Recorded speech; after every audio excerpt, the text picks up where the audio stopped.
안녕하세요. 행복한 통합사회 시간입니다. 그럼 시작할게요.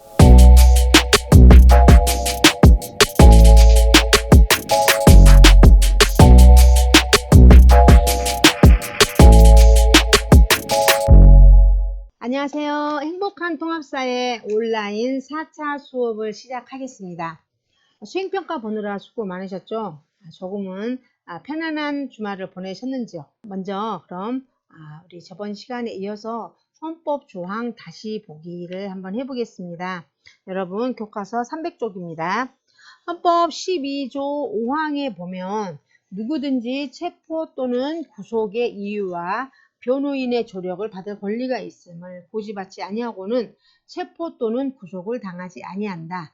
체포 또는 구속을 당한 자의 가족 등 법률이 정하는 자에게는 그 이유와 일시 장소가 지체 없이 통지되어야 한다라고 하는 내용입니다. 그래서 이것을 보통 미란다 법칙이라고 합니다. 그래서 미란다 원칙을 한번 다시 본다면 수사기관에서 수사 과정에서 피해자가 갖는 권리를 알려줘야 한다는 원칙입니다. 피해자는 변호사를 선임할 수 있는 권리가 있고 또한 묵비권을 행사할 수 있고 모든 발언이 법정에서 불리하게 작용할 수 있다는 것을 충분히 고지받아야 합니다. 그리고 그것이 충분히 고지되지 않은 상태에서 이루어진 자백은 어때요? 법정에서 증거로 채택되지 않는다는 원칙입니다. 그래서 미란다 경고문은 당신은 묵비권을 행사할 수 있고 변호인을 선임할 권리가 있습니다. 당신의 모든 발언은 법정에서 불리하게 작용할 수 있습니다. 라고 하는 경고문을 갖고 있습니다. 여러분들 좀 아실 거라고 생각합니다. 그 다음에 헌법 13조 교과서 301쪽입니다. 모든 국민은 행위 시에 법률에 의하여 범죄를 구성하지 아니하는 행위로 소추되지 아니하며 동일한 범죄에 대하여 거듭 처벌받지 아니한다라고 하는 내용은 이것은 먼저 형벌 불소급의 원칙으로서 이것은 판결 확정 전부터 모든 시간에 적용되는 원칙이라고 할 수가 있고요. 일사부재리 원칙은 판결 확정 후에 적용되는 원칙이라고 보겠습니다. 그래서 소급할 수 없다라고 하는 원칙이고 이것은 동일한 범죄를 거듭 처벌받지 않는다는 그런 원칙이 되겠습니다.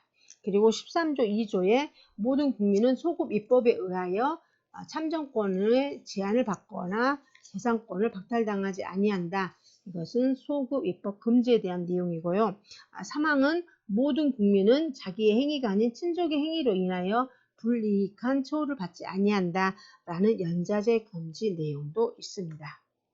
그렇다면 12조와 13조를 이렇게 살펴본다면 12조는 신체의 자유를 보장하기 위한 수단과 여러 제도에 대해서 규정한 것이라면 13조는 신체의 자유를 보장할 때 준수되어야 할 일반적인 그런 원칙에 대해서 명시하고 있다라고 볼 수가 있습니다.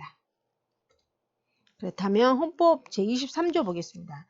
301조 23조는 여러분도 아시다시피 모든 국민의 재산권은 보장된다라고 하는 것입니다. 그렇지만 그 내용과 한계는 법률로 정한다. 그리고 재산권의 행사는 공공복리에 적합하도록 해야 된다는 것이죠.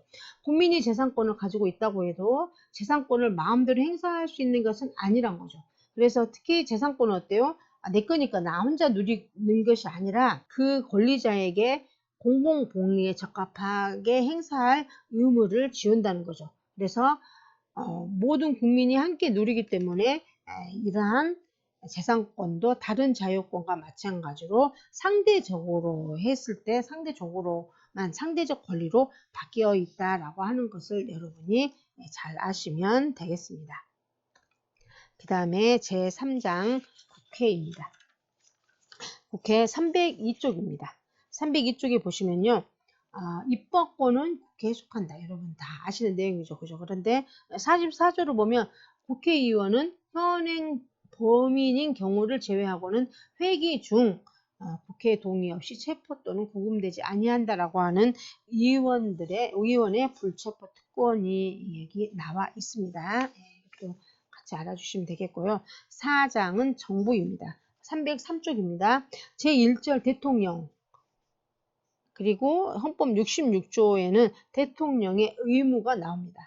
대통령은 국가의 원수이며 외국에 대하여 국가를 대표하고 대통령은 국가의 독립 영토 보전, 국가의 계속성과 헌법을 수호할 책무를 지니고 조국의 평화 통일을 위한 성실한 의무를 지고 행정권은 대통령을 수반으로 하는 정부에 속해 있다라고 하는 그런 내용으로서 대통령의 의무를 나타내고 있고요. 헌법 70조 303조 제일 밑에 보면 대통령의 임기는 어때요? 5년으로 하고 중임할 수 없다. 그래서 우리나라는 5년 단임제를 택하고 있다는 거 여러분 다 아실 거예요. 그리고 304조 제2절 행정부입니다. 제1관에 보면 국무총리와 국무위원에 대해서 그래서 86조는 제86조 국무총리에 대한 내용이 나오고요. 87조는 국무위원에 대한 내용이 나옵니다. 여러분 한번 살펴보시면 되겠고요. 이제 305조 제5장 법원에 대한 겁니다. 제101조의 사법권은 법관으로 구성된 법원에 속한다. 그리고 2항은 법원은 최고 법원인 대법원과 각급 법원에 속한다라고 하는 그런 내용으로서 이제 사법권에 대한 게 나오게 되고요. 제6장에 보면 헌법재판소에 대해서 나옵니다. 제111조에 헌법재판소는 다음 사항을 권장한다라고 해서 우리가 저번 시간에 우리가 배웠던 거 여러분이 생각나실 거예요. 만약에 우리가 인권에 대해서 이제 인권을 우리가 헌법에서 보장을 하는데 최고법인 헌법에 비추어서 법률이 인권을 침해하거나 공권력이 이렇게 기본권을 침해한다고 했을 때 이러한 이원 법률 심판과 헌법 소원 심판을 어디에서 내린다? 헌법재판소에서 이러한 그 결정을 내린다라고 하는 거 여러분이 저번에 배웠으니까 이게 같이 연결되어서 이것도 헌법에 나와 있구나라고 하는 내용을 여러분이 잘 아시면 되겠습니다.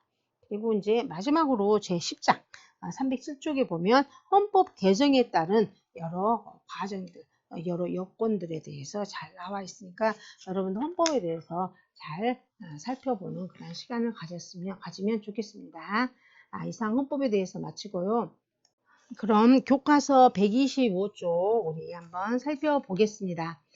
지난 시간에 우리가 정의와 인간 존엄성 실현을 위한 시민 참여가 중요하다고 했습니다. 그래서 시민 참여의 유형을 잠깐 살펴보면 적극성과 규모 면으로 나눌 수 있습니다. 그래서 적극성은 적극적 참여를 했는가 소극적으로 참여했는가라고 하는 내용으로 나누는데 적극적 참여는 집단이나 단체에 가입하거나 활동했는가 그 다음에 1인 시위, 서명운동이라는 것이 적극적 참여라고 할 수 있고 소극적 참여는 세금 납부를 한다든가 선거권을 행사한다든가 라고 하는 것을 볼 수가 있습니다. 그리고 규모에 따라서 개별적 참여는 선거를 한다든가 1인 시위를 한다든가 인터넷 게시판 뭐 올린다든가 SNS 활동한다는 것은 개별적 참여가 될 수 있고 집단적인 참여는 아까도 얘기했지만 각종 시민단체에 가입하고 활동하는 것 이러한 것은 집단적인 참여로 나눠볼 수 있습니다.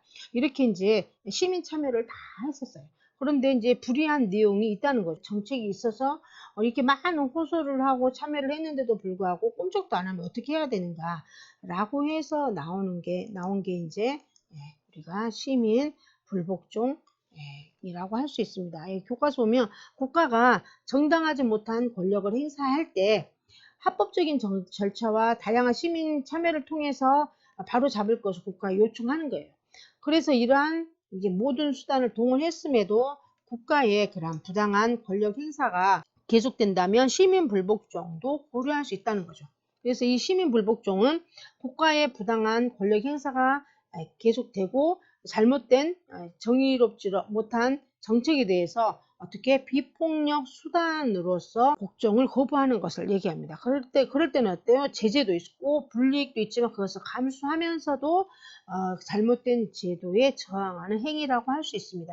그래서 이게 정당한 이유가 없는 시민 불복종이라고 하면 어때요? 너도 나도 전부 법이라든가 이런 제도에서 막 복종을 하지 않는다면 사회적 혼란을 가져올 수 있는 거죠.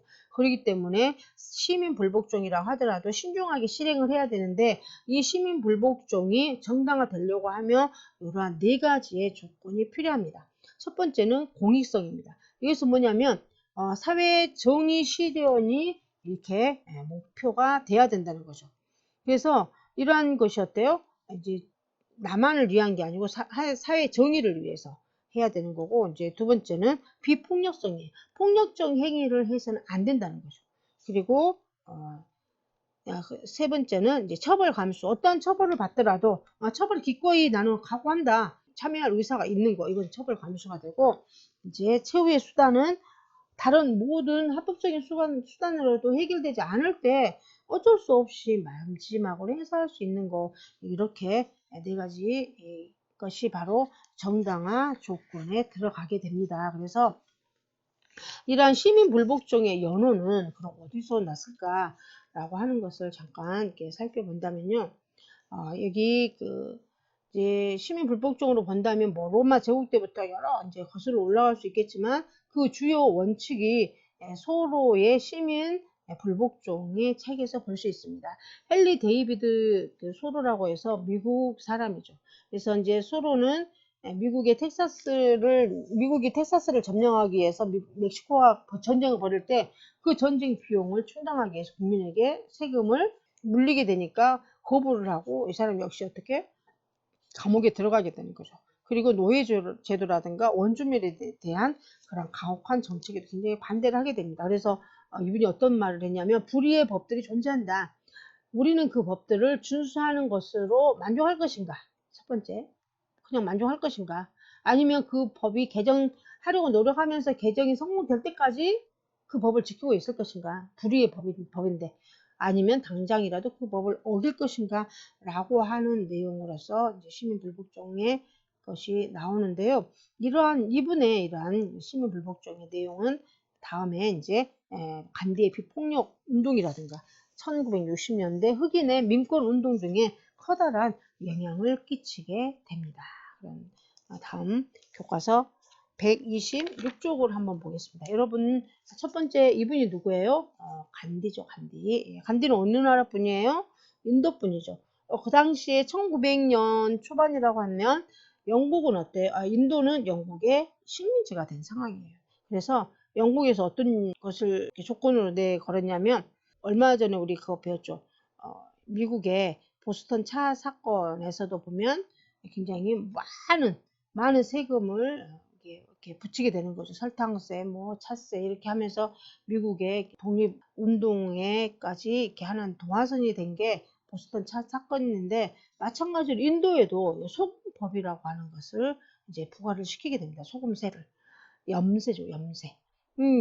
사람이 소금을 먹지 않고서는 살 수가 없죠. 나트륨이라고 하는 거. 근데 인도인의 소금 채취를 금지를 하는 거죠. 그리고 영국에서 소금을 판매할 테니까 소금세를 내고 너희들이 먹어라라고 한 거죠. 그래서 이제 이때 간디가 이 소금법이 정말 부당하다라고 하는 것을 알리기 위해서 시민 불복종 행위를 시행을 하게 됩니다.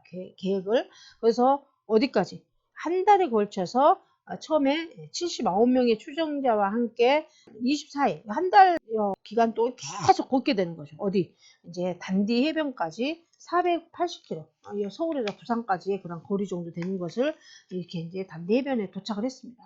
단디 해변은 햇볕이 너무 좋아가지고 그야말로 이제 자연적으로 소금 알갱이들이 막 있는 거예요. 그러니까 소금을 채취하게 되니까 바로 경찰들이 체포하고, 또 많은 사람들, 거기 같이 추종했던 사람들, 79명으로 시작된 사람이 수만 명에 이르게 되는 거죠. 계속 붙어서.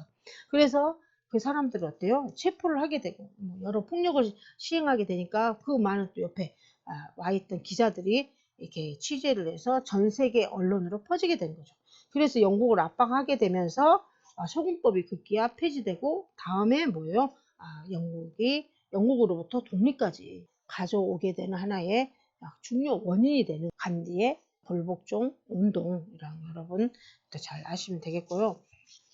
그 다음에 옆에 분이 어때요? 여러분 아시겠지만 127쪽에 마틴 루서 킹이라고 하는 흑인 인권 운동의 대표자 킹 박사입니다. 그래서 이분은 이런 연설을 했죠. 그래서 워싱턴에서 열린 평화 대행진에서 흑인 해방 운동 지도자 킹 목사가 나에게는 꿈이 있습니다 라고 했습니다. 나에게는 꿈이 있습니다. 이 나라가 모든 인간이 평등하게 창조되었다는 것은 우리는 자명한 진리로 여긴다라는 신념을 실현할 것이라는 꿈이 있습니다 라고 하는 그런 내용으로 연설을 하게 됩니다. 물론 이제 얼마 안 가서 총으로 암살을 당하게 되지만 여기 1955년에 흑인 차별 대우에 반대한다든가 시내버스 이용, 그래서 로자 파커스 여사로 시작된 몽고메리 버스 승차 거부 운동을 비폭력으로 이끌었고 뭐 이런 여러 미국 인권 운동에 여러 세계적으로 인권 운동에 큰 공헌을 한 이러한 마틴 루터 킹의 그러한 것을 여러분 127쪽에서 볼 수 있고요. 이제 마지막으로 여기 조슈아 웡이라고 하는 홍콩 사람이에요. 이 사람은 2014년에 우산 혁명이 일어났는데 왜 우산 혁명이라고 하는가요? 전부 사람들이 우산을 쓰고 있죠. 이때 이 사람은 18세예요. 지금은 이제 24 정도 되겠죠. 그죠? 네. 이 사람이 수십만 명의 민중을 이끄는 지도자예요.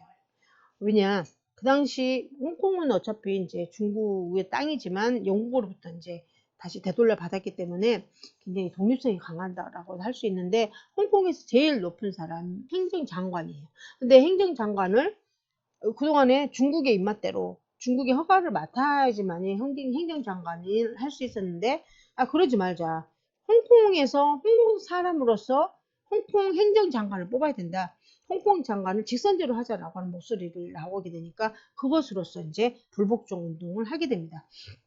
그래서 경찰들이 물대포를 쏘는 거죠. 물대포에다 물만 넣는 게 아니고 어때요? 거기다 체류액, 여러분 안 맞아 보셨겠지만 어쨌든 엄청나게 따가운 그러한 체류액을 섞어서 물대포를 하니까 우산을 사람들이 들고 나오게 되는 그 물대포를 피하느라. 그래서 우산혁명이라고 합니다. 이러한 불복종 운동이란 것이 여러분 있다는 것을 아시면 되겠고요. 여러분들 간디의 그러한 불복종 운동과 마틴 루서 킹 그러한 흑인 인권 운동에 대한 영상이 교과 게시판에 남아 있으니까 여러분들 꼭 보시면 좋겠습니다.